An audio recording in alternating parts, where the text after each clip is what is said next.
যখন আমরা এভাবে দুনিয়া প্রেমে ঢুকে গিয়েছি এবং আল্লাহর পথ থেকে সরে আসছি, মার খেতে হয়েছে। এখন আমাকে বলেন তো দেখি, আমরা কি আমাদের অবস্থার উন্নতি চাই না? এতক্ষণ যা বোঝালাম, এতে কি বুঝতে পারলেন যে দিন এখন শুধু একটা নিভু নিভু বাতির মতো চলছে? গুটি কয়েক মানুষের মধ্যে হক সীমাবদ্ধ হয়ে যাচ্ছে। প্রবলেমগুলো কি আপনারা ফাইন্ড আউট করতে পারেন? প্রবলেমগুলো দেখেন। সারা বিশ্বে ইসলামী কোনো খেলাফত আছে? ইসলামের কোনো ঐক্য আছে? একজন আমিরুল মুমিনিন আছে? একটা জামাআত আছে? একটা ইমারা আছে? আমাদের কি অর্থনৈতিক শক্তি আছে? ভিত্তিটা নাই। পুরো বিশ্বের রাজনৈতিক ক্ষমতাকে আমরা নিয়ন্ত্রণ করি না। পুরো বিশ্বের মিডিয়াগুলো কি আমাদের? এমনকি যেগুলোতে রেকর্ড করছেন যে ফোন আপনার হাতে, সেটাও তাদের। এটাও কাদের? তাদের। পুরো বিশ্বের যে ফিলোসফিক্যাল থটস গুলো আছে, দর্শন, এই দর্শনগুলো আমাদের চলছে না ওদের চলছে? সব পশ্চিমা দর্শন চলছে না? এই যে নাস্তিকতা, কাদের দর্শন? আমাদের। এই যে সেকুলার কনসেপ্ট, কাদের দর্শন? আমাদের দর্শন। এই যে সো কল্ড ডেমোক্রেসি, কাদের দর্শন? আমাদের। এই ন্যাশনালিজমে আমরা ঘুরছি, সবাই জাতি চিন্তা করি। মানে ওই ইয়েমেনে একটা মুসলমান মরলে আমার লাগে না। কেন লাগে না? ও তো ইয়েমেনি, আমি তো বাংলাদেশি। ফিলিস্তিনের একটা ভাইকে মারলে আমার খুব একটা লাগতেছে না। কেন? ও তো ফিলিস্তিনি, আমি তো বাংলাদেশি। এই যে গোত্র বিভাজনটা আমরা করেছি ন্যাশনালিজমের মাধ্যমে, এতে করে ইউনিটিটা নষ্ট হয়ে গেছে। গোত্রে মানুষ থাকতে পারে, কিন্তু সবার মধ্যে একটা হৃদ্যতার বন্ধ থাকতে হবে। এইটা ইসলাম দিয়েছিল। আনসার, মুহাজির, দুইটা আলাদা শব্দ না? দুইটা আলাদা বৈশিষ্ট্য, কিন্তু তারা কি আলাদা ছিলেন? একদম নিজের মায়ের পেটের ভাইয়ের চেয়ে বেশি, তাই না? এটা ইসলাম। আর আমরা যদি বলি আনসার এক গ্রুপ, মুহাজির আরেক গ্রুপ, আনসারকে মারলে আমার কি, আমি তো মুহাজিরকে মারলে আমার কি, আমি তো আনসার। এই কনসেপ্টটা হচ্ছে একটা ন্যাশনালিজম কনসেপ্ট। এই চলছে। ও দিয়ে দিল ফরাসি বিপ্লবের পর থেকে, 1789 সালের পর থেকে এগুলো আসছে ওয়ার্ল্ডে। 1789 থেকে শুরু করে 1914 পর্যন্ত এই সময়টাতে তারা বিশ্বটা দখল করেছে। কত সময়? 1789 থেকে 1914, এই যে সময়টুকু, এর মধ্যেই পশ্চিমারা বিশ্বটাকে দখল করেছে। আবার নতুন করে কোন জায়গা দখল করেছে? প্রথমে পলিটিক্স, প্রথম জায়গাটা কি? পলিটিক্স। তারপরে সামরিক শক্তি, ওদের মানে এক্সট্রাঅর্ডিনারি সামরিক শক্তি তারা বিশ্বকে দেখিয়েছে। আপনি যত কথা বলেন, একদম পারমাণবিক বোম রেখে দিব তাক করে, আর বেটা তুই কথা বলতে পারবি না, এরকম একটা অবস্থা। বিশ্বাস করেন ব্যাপারটা এরকম। পুরো জাতি নিয়ে আপনি একটা ঐক্যবদ্ধ শক্তি করতে চান, একটা মিসাইল, পারমাণবিক মিসাইল এরকম রেখে দিবে, এই বাড়াবাড়ি করো না বেশি, একদম দিব লঞ্চ করে, বাস আপনি চুপ, একদম চুপ। কারণ ওইটা প্রতিহত করার তো আমার কাছে ওই নাই, ক্ষেপণাস্ত্র প্রতিরক্ষা সিস্টেম তো নাই। এখন আমি যদি বলি, আমার কথা কি মন খারাপ করবেন? আমি যদি বলি যে বিগত 50 বছরে আমাদের স্বাধীন হয়েছে কবে বলেন? 71। এখন কত? 23। কত বছর বলেন? আমরা কি একটাও ক্ষেপণাস্ত্র তৈরি করতে পারলাম না? এই বিশ্বে এই ধরনের প্রযুক্তি ছাড়া কেউ ঠিক থাকতে পারে? এটা কি ঢাল তলোয়ারের যুগ যে ওরা এগুলো বানাবে আর আমরা ঢাল তলোয়ার নিয়ে বসে থাকবো? কি করলাম আমরা বলেন? আপনারা তো রাগ করেন কথা বললে। রাগ না করে একটু ভালো করে মন দিয়ে শোনেন না, মন দিয়ে চিন্তা করেন না। কি করলাম আমরা এতদিনে? আমাদের 50টা ক্ষেপণাস্ত্র থাকার কথা ছিল, আমাদের 50টা পারমাণবিক অস্ত্র থাকার কথা ছিল। কিসের ভিত্তিতে আমরা লড়াই করবো? কিসের ভিত্তিতে আমরা লড়াই করবো? মিয়ানমার যদি আমাদেরকে কালকে চাপ দেওয়া শুরু করে, আমরা কিসের ভিত্তিতে লড়াই করবো? কি নিয়ে লড়াই করবো? এমনকি পুরো মুসলিম বিশ্বের বড় পরাশক্তিগুলোর সাথে আমাদের সম্পর্ক কতটুকু ভালো? ইরান বুঝে ফেলতেছে যে রাশিয়ার সহযোগিতার দরকার আছে, কারণ রাশিয়া হচ্ছে এখনকার আমেরিকাদের বিরুদ্ধে একটা সুপার পাওয়ার, তাই না? অনেক কান্ট্রি এখন ওদের সাথে যুদ্ধ করতে গেলে রাশিয়ার সাথে বন্ডিং করে। এটা ওয়ার্ল্ড অ্যাফেয়ার্স। আমরা বিগত 50 বছরে কি করতে পারি না, ব্যর্থতার ইতিহাস রচনা করা যাবে। কি বলতেছেন আপনি? কি বলতে চান? এটা রচনা করা যাবে একটা ইতিহাস। পদে পদে দুর্নীতি করেছে, পদে পদে টাকা আত্মসাৎ হয়েছে, পদে পদে হক নষ্ট করা হয়েছে। এগুলো সব আমাদের সম্পদ ছিল, জনগণের ছিল। আমি কোনো পলিটিক্যাল পার্টি করি না, কখনো করিও নাই, আমার করারও কোনো শখ নাই। কিন্তু একজন জনগণ হিসেবে, সাধারণ জনগণ হিসেবে এই কথাগুলো বলছি। প্রত্যেক পদে পদে দুর্নীতি, টাকা আত্মসাৎ, সিস্টেম লস। কেন? একটা ছেলে যোগ্যতা আছে, চাকরি পাবে না কেন? ওই ছেলে যোগ্যতা আছে, কেন চাকরি পাবে না? আপনি আল্লাহর কাছে কি জবাব দিবেন? আপনারা বলেন, আপনারা আল্লাহর কাছে কি জবাব দিবেন? ওর যোগ্যতা আছে, কেন সে পেল না? কেন একটা গভর্নমেন্ট প্রতিষ্ঠানের মধ্যে পদে পদে আমাকে ফাইল ট্রান্সফার করতে হবে, সবাইকে টাকা খাওয়াতে হবে কেন? আমার তো যোগ্যতা আছে, আমি তো হকের উপর আছি। বিসিএস তো কোচিং আমিও করেছি, আমি তো কেন হতে পারতাম, আমি কেন হতে পারলাম না? কেন চান্স দিলেন না? কেন বড় বড় পরীক্ষার প্রশ্ন ফাঁস হয়ে যাবে? কেন একজন ডক্টর যাকে আমরা আমাদের ট্যাক্সের টাকা দিয়ে আমাদের ভাইরা বেতন দিচ্ছে, ও কেন দেরি করে হসপিটালে আসবে? কেন আসবে? কে ব্যবস্থা নিবে এগুলোর এগেইনস্টে? আমরা ব্যবস্থা নিতে পারবো? আপনাকেই তো নিতে হবে। উমর ইবনে খাত্তাবের মতো শাসক কে হবে? আপনাকে হতে হবে, আমরা তো হবো না। আর আমাদের সেই যোগ্যতা নাই, ইচ্ছাও নাই। আমরা দায়িত্ব নিতে চাই না, দায়িত্ব ছেড়ে দিতে চাই। ইসলাম কি বলে? দায়িত্ব নিতে বলে না ইসলাম। ইসলাম বলে যে যোগ্যকে দায়িত্ব দিয়ে দাও।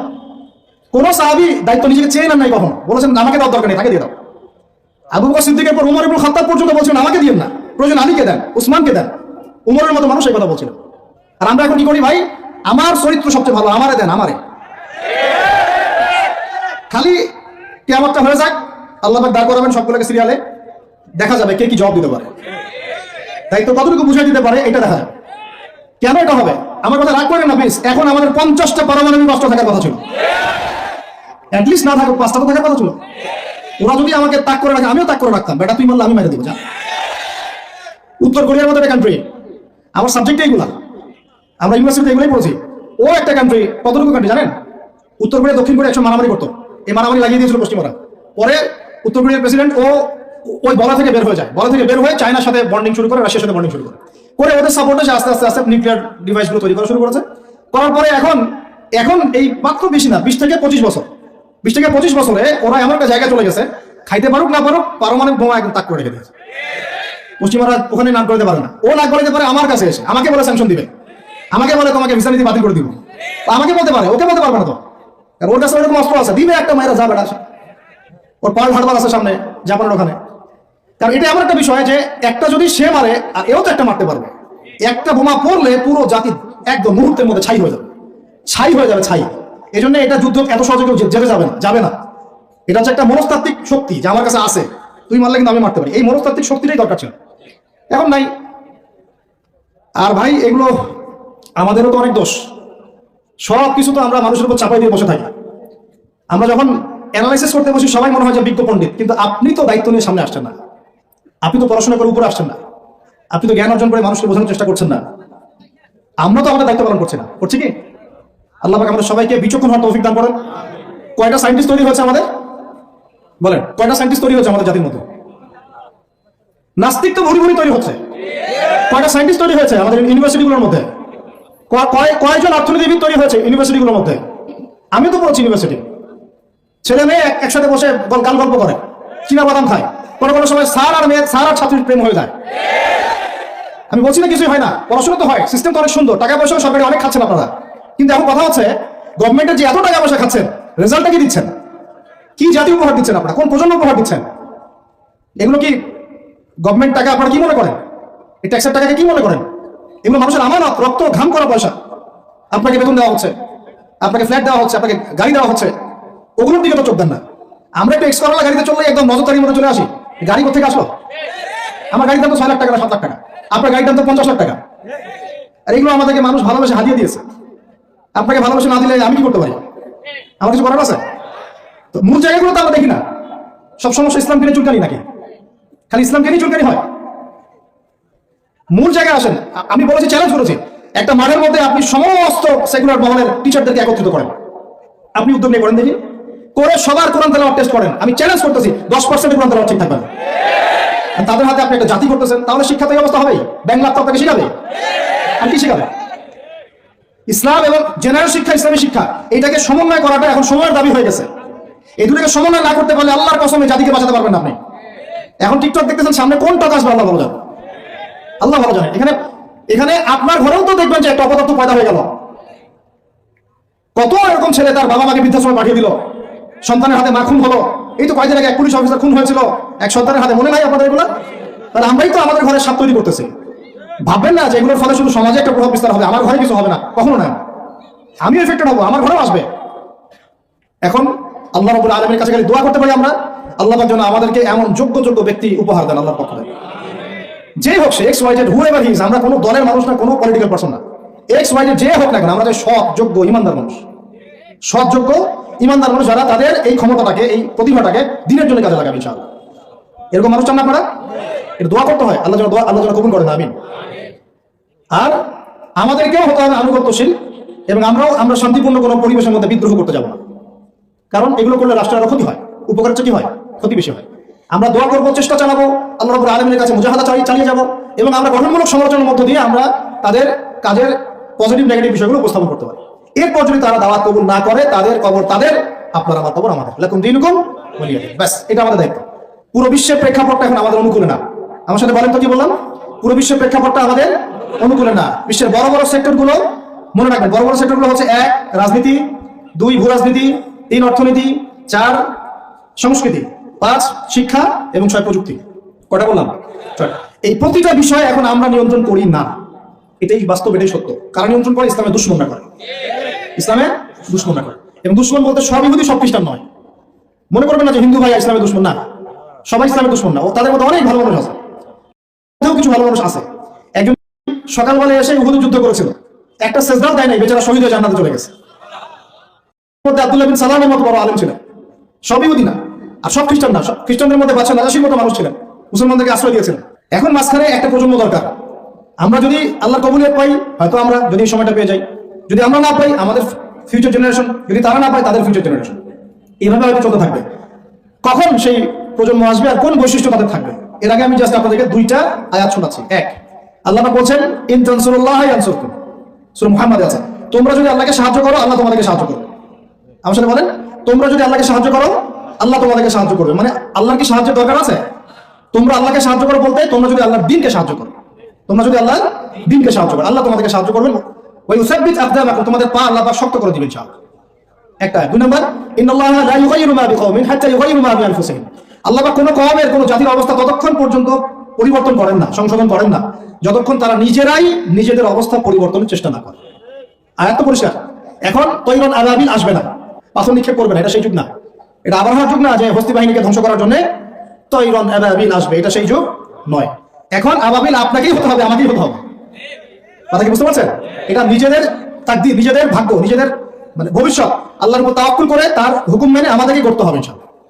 তাহলে কোন কোন বৈশিষ্ট্য লাগবে একটু খালি বলে শেষ করে দিই। এক, এমন প্রজন্ম চাই যেই প্রজন্ম 5 ওয়াক্ত নামাজ পড়ে। রাজি আছে কিনা ইনশাআল্লাহ? জোরে বলেন ইনশাআল্লাহ। আল্লাহ সাক্ষী থাকুন, আমিন। এমন প্রজন্ম চাই যেই প্রজন্মের প্রত্যেকটা মুসলিম পরিবারের 100% নামাজি মাসা। এটা না হওয়া পর্যন্ত বড় বড় বয়ান করেও কোনো লাভ নাই। এক, ঠিক আছে ভাই? রাজি আছি ইনশাআল্লাহ? আজকের পর থেকে নামাজ ছাড়বো? আল্লাহ পাক আমাদেরকে নামাজ শক্ত করে ধরার তৌফিক দান করুন। আর নামাজটা ভালো করে শিখে নেবেন, ধীর স্থির ভাবে পড়বেন, তাড়াহুড়া করবেন না, ঠিক আছে? 3G 4G না, শান্তভাবে পড়বেন। দুই, আমরা এমন প্রজন্ম চাই যে প্রজন্মের 100% মুসলমান কোরআন তেলাওয়াত করতে পারে। রাজি আছি কিনা ইনশাআল্লাহ? আগামী বছর ওয়াজ করতে আসার আগেই আপনাদের সবার কোরআন তেলাওয়াত সহি চাই ইনশাআল্লাহ। রাজি আছেন ইনশাআল্লাহ? আল্লাহকে কথা দেন, রাজি আছেন? অবশ্যই কোরআন তেলাওয়াত শিখতেই হবে। যেমনি পারেন, যেভাবে পারেন, যত টাকা লাগুক, যার কাছে যেতে হয় হোক, যত দূরে সফর করতে হয় হোক, আপনার দায়িত্ব এটা, আমার দায়িত্ব না, হুজুরের দায়িত্ব না, এটা আপনার দায়িত্ব। আপনি কিভাবে শিখবেন আপনার ফিকির। 3 নাম্বার, আমরা এমন প্রজন্ম চাই যে প্রজন্ম ভিতরে বাহিরে সুন্নতের অনুসারী। রাজি আছি ইনশাআল্লাহ? সবার চেহারা দাঁড়িয়ে থাকবে ইনশাআল্লাহ, সবার সুন্নতের লেবাস থাকবে ইনশাআল্লাহ, সুন্নতের আমল থাকবে ইনশাআল্লাহ। সুন্নতের জিন্দেগি বই পাওয়া যায়, কিনবেন, প্রত্যেকটা কাজের সুন্নত দেখে নেবেন, ঠিক আছে ভাই? প্রত্যেকটা কাজের সুন্নত আমল করার চেষ্টা করবো, আল্লাহ পাক তৌফিক দান করুন, আমিন। শেষ করে দিচ্ছি, মনোযোগ ধরে রাখেন, আর 5 মিনিট। 4 নাম্বার, এমন প্রজন্ম চাই যেই প্রজন্ম কোশ্চিনকালে হারাম খাবে না। রাজি আছি ইনশাআল্লাহ? হারাম খাবো, সুদ খাবো, ঘুষ খাবো, দুর্নীতি করবো, মানুষের সম্পদ আত্মসাৎ করবো, অন্যায়ভাবে আমরা মানুষকে ঠকাবো। আল্লাহ পাক আমাদেরকে বোঝার তৌফিক দান করুন, আমিন। 5, এমন পরিবার চাই যেই পরিবার হবে পুরোপুরি ইসলামিক পরিবার। রাজি আছেন ইনশাআল্লাহ? আল্লাহ কবুল করুন, আমিন। এই জায়গা থেকে আপনাদেরকে একটা নসিহত করি যুবকদেরকে, বেশিরভাগই তো অবিবাহিত নাকি? কি দুঃখ, কি কষ্ট। একটা কাজ করবেন, আগে একটা ছোটখাটো হালাল রিজিকের ব্যবস্থা করবেন, তারপরে বিয়ে শাদী। হালাল রিজিকের ব্যবস্থা না কইরা বিয়ে শাদী করতে যায় না, নিজের মান সম্মান গায়রত বলে কিছু থাকবে না, ঠিক আছে ভাই? আরো যে বলছি, ভুলেও বেদিন কোনো মেয়েকে বিয়ে করতে যায় না। দিনদার মেয়ে খুঁজবেন, আর দিনদার মেয়ে তো বাইরে সার্টিফিকেট লেবাস দেখে বোঝা যাবে না আসলে। এটা আপনাকে খোঁজখবর নিতে হবে, দেখতে হবে তার পরিবার কেমন, ব্যাকগ্রাউন্ড কেমন, মা কেমন, ইত্যাদি ইত্যাদি, তার কোয়ালিফিকেশন কেমন, এবং পাত্রী দেখেও নেবেন। পাশাপাশি আল্লাহর কাছে দোয়া করতে হবে বেশি করে। কি করতে হবে? স্ত্রী খাদিজার মতো হতে পারে, আবার নূহ আলাইহিস সালামের স্ত্রীর মতো হতে পারে। বুঝেন পার্থক্য? বুঝেন? খাদিজা রাদিয়াল্লাহু আনহা মানে কি? এমন একজন মহিয়সী নারী যে একজন মহাপুরুষের পিছনে সাপোর্ট দিচ্ছেন। সুবহানাল্লাহ, কি সাপোর্টটা দিয়েছেন দেন নাই নবী সাল্লাল্লাহু আলাইহি ওয়াসাল্লামকে পুরো নবুয়তের জীবনে। এটাও হতে পারে তাকদীরে। আবার নূহ আলাইহিস সালামের স্ত্রী, মনে আছে? লূত আলাইহিস সালামের স্ত্রী, তারা দুজন নবী, তারা দুজন জান্নাতি, তাদের স্ত্রীটা হবে জাহান্নামী। বলেন নাউজুবিল্লাহ। এই জন্য তাকদীর কার হাতে? বাস আল্লাহর কাছেই বারবার ইস্তেখারা করে করে করে চেয়ে নিতে হবে, আল্লাহ আমাকে এমন একজন নেককার স্ত্রী দান করুন যিনি আমাকে আপনার পথে চলতে সাপোর্টিং হ্যান্ড হবে, আমাকে পিছন থেকে বুস্ট আপ করবে ইনশাআল্লাহ। আচ্ছা, ইনশাআল্লাহ ফ্যামিলি নিয়ে বিয়ে শাদী নিয়ে আরেকদিন ওয়াজ হবে ইনশাআল্লাহ। 5 কয়টা বলছি ভাই? 5টা না 6টা? 5টা। 6 নাম্বার, যে বাচ্চা কাচ্চা আছে আমাদের, ভাই বোন, ছোট ছোট বাচ্চা কাচ্চা যেগুলো, এক একজনকে এক একজন মর্দে মুজাহিদ হিসেবে তৈরি করবে। বুঝছি ইনশাআল্লাহ? তাহলে ওদেরকে আমরা পড়াশোনা করাবো কি? কি পড়াশোনা করবো? হ্যাঁ, কি পড়াবেন? হামটি টামটি নাকি Jack and Jill went of the hill, twinkle twinkle, কি পড়াবেন? কচি মাথাটাকে তো সবাই নষ্ট করে ফেলতেছেন। বাচ্চা কাচ্চাদেরকে ইসলামিক মূল্যবোধ দিয়ে বড় করেন। প্লিজ ভাই বসেন একটু, এগুলো করেন না, শেষ করতে দেন, পরিবেশটা বজায় রাখেন। আর 4টা পয়েন্ট, কয়টা? 6টা বলছি না? 7 নম্বর হচ্ছে আল্লাহ পাক আমাদেরকে প্রতিভা দিয়েছেন না সবাইকে। কেউ লিখতে পারে, কেউ বলতে পারে, কেউ ব্যবসা ভালো বোঝে, কেউ ইন্টারনেট সেকশন ভালো বোঝে, এরকম আছে না? আল্লাহ পাক আপনাকে যা দিয়েছেন ওইটাকেই দিনের জন্য কাজে লাগাবেন। রাজি আছেন? 8 নম্বর, আমাদের প্রত্যেক পরিবারের মা বোনদেরকে খাস পর্দা রাখতে হবে। নাস্তিকরা কি বলে বলুক, সেগুলোরা কি বলে বলুক, ইউনিভার্সিটি টিচার কি বলে বলুক, নেকাব খুলতে বাধ্য করে কি করে করুক, আপনি আপনার পরিবারকে পর্দা রাখবেন। যদি ওদিকে দেখেন যে কোনোভাবেই কাজ হচ্ছে না, ওই জগৎ ছেড়ে দিয়ে বাসা চলে আসে, দরকার নেই, দরকার নেই পড়াশোনা। আমি আমার মেয়েকে মাদ্রাসায় পড়াবো, দরকার নেই আমার পড়াশোনা, ঠিক আছে? প্রয়োজনে নিজে প্রতিষ্ঠান করে আপনার সন্তানকে পড়াবেন। আপনার সামর্থ্য আছে, নিজে প্রতিষ্ঠান করেন, করে সন্তানকে পড়াশোনা করেন ইনশাআল্লাহ। আগে কি প্রতিষ্ঠান ছিল নাকি? যে যুগটা সোনালী যুগ, ওই যুগে কোনো শিক্ষা প্রতিষ্ঠানই ছিল না। মানুষ ওস্তাদের কাছে ম্যান টু ম্যান পড়তো। একজনের কাছে কোরআন, একজনের কাছে হাদিস, একজনের কাছে রাসূল, একজনের কাছে আরবি, এভাবে পড়তো মানুষ। ওরা মানুষ হয় নাই? তো এখন পরিবেশ গড়ে তোলার ফিকির করবো। যদি না পারি, আমার সন্তানকে আমি ইসলামিক লাইনে পড়াবো ইনশাআল্লাহ। সামর্থ্য থাকলে নতুন নতুন প্রতিষ্ঠান গড়ে তুলবো ইনশাআল্লাহ। আল্লাহ পাক তৌফিক দান করুন। কয়টা বললাম? 8টা? 8টা না 9টা? 8টা। 9 নম্বর হচ্ছে আমরা সবাই মিলে সৎ কাজে আদেশ করবো, অসৎ কাজে নিষেধ করবো। একজনের দায়িত্ব না। আচ্ছা, এই উম্মতের দায়িত্ব আমার উপরে, এই উম্মতের দায়িত্ব আব্দুল মালিক সাহেবের উপরে, এই উম্মতের দায়িত্ব কি আল্লামা তৌফিক ইসমাইল সাহেবের উপর দায়িত্ব? বলেন তো, সবার দায়িত্ব আছে না? সবাই মিলে এই যে আমর বিল মারুফ এবং নাহি আনিল মুনকারের কাজ করবেন ইনশাআল্লাহ। আল্লাহর রাস্তায় সময় দিবেন, দাওয়াতে মেহনত করবেন, তাবলীগে মেহনত করবেন ইনশাআল্লাহ। আল্লাহ কবুল করুন, আমিন। আর 10 নম্বর হচ্ছে আমরা উম্মতের মধ্যে কোনো বিভক্তি সৃষ্টি করবো না। উম্মতের মধ্যে কোনো বিভক্তি সৃষ্টি করবো না। এমনিতেই 73 দলে নয়, 73,000 দলে আমরা বিভক্ত হয়ে গেছি। আর ভাই আল্লাহর রাস্তায় বাড়িতে যান না, ইস্যু পাগল হবেন না, মূল জায়গায় থাকবেন, উলামায়ে কেরামের সহবতে থাকবেন, উলামায়ে কেরামের সাথে সম্পর্ক থাকবে, কমপক্ষে একজন ওস্তাদ আলেম শাইখকে ধরে থাকবেন, অন্তত একজন। আর যদি অনেক থাকে তাহলে আলহামদুলিল্লাহ। উম্মার মধ্যে বিভক্তি সৃষ্টি করবেন না, ফাটল বাড়াবেন না, ঐক্যবদ্ধ করতে পারেন না পারেন, বিভক্তি উস্কে দিবেন না, বরং যার যার মধ্যে ভালো যতটুকু আছে নিয়ে নিবেন, খারাপটা আপনি ছেড়ে দিবেন। সবাই সব কাজ করবে না। আপনার আমার বড় বড় লেভেলে সমালোচনা করার যোগ্যতা হয়নি, আপনি চুপ থাকবেন। তারা তাদের মধ্যে কি করছে না করছে এটা আপনার দেখতে হবে না। সবাইকেই স্ট্যাটাস দিতে হবে না, সবাইকেই লিখতে হবে না, সবাইকেই বলতে হবে না। যারা বিজ্ঞ বরেণ্য এই বিষয়ে যাদের জ্ঞান আছে, তারা বুঝবে উম্মার জন্য কিভাবে আগাতে হবে। আল্লাহ পাক আমাদের সবাইকে এইরকম জামা করে দিন, এরকম ইমারা দান করেন, আমিরুল মুমিনিন দান করেন। আল্লাহ পাক আমাদের সবার মধ্যে যে ভুল বোঝাবুঝি এগুলো দূর করে দেন। আমরা দোয়া করবো আল্লাহ পাক আমাদের প্রত্যেক রাজনৈতিক নেতা, প্রশাসনের ব্যক্তিবর্গ, অর্থনৈতিক নেতা, সাধারণ মানুষ, নারী, শিশু, আবাল বৃদ্ধ যারা আছে, সবাইকে আল্লাহ পাক হেদায়েত দান করেন, সবাইকে আল্লাহ কবুল করেন, সবাইকে আল্লাহ পাক যেন ইসলাম বোঝার তৌফিক দান করেন, সবাই মিলে একটা ঐক্যবদ্ধ শক্তিশালী জাতি গঠনের তৌফিক দান করেন, যার 50টা মিসাইল থাকবে ইনশাআল্লাহ। ঠিক আছে? তারপরে দেখবো ইনশাআল্লাহ খেলা হবে। তারপরে কি হবে? আসল ওইটাই হচ্ছে আসল। তারপরে আল্লাহ পাক যেন আমাদের সবার মধ্যে দ্বীনি ইলম অর্জনের তামান্না দান করেন, সবাইকে আল্লাহ পাক কোরআন শেখার তৌফিক দান করেন, হাদিসের উপর আমল করার তৌফিক দান করেন, সুন্নতি জীবন গড়ার তৌফিক দান করেন। সবাইকে আল্লাহ পাক যেন নেককার স্ত্রী দান করেন, যাদের সামর্থ্য আল্লাহ পাক 2টা 3টা দান করেন, আরো দান করেন। যাদেরকে আল্লাহ পাক সামর্থ্য দিয়েছেন বেশি বেশি বাচ্চা কাচ্চা দান করেন। আল্লাহ রাব্বুল আলামিন সবাইকে হালাল রিজিক যথেষ্ট করে দেন, আমাদের সন্তানদেরকে মানুষ করার তৌফিক দান করেন।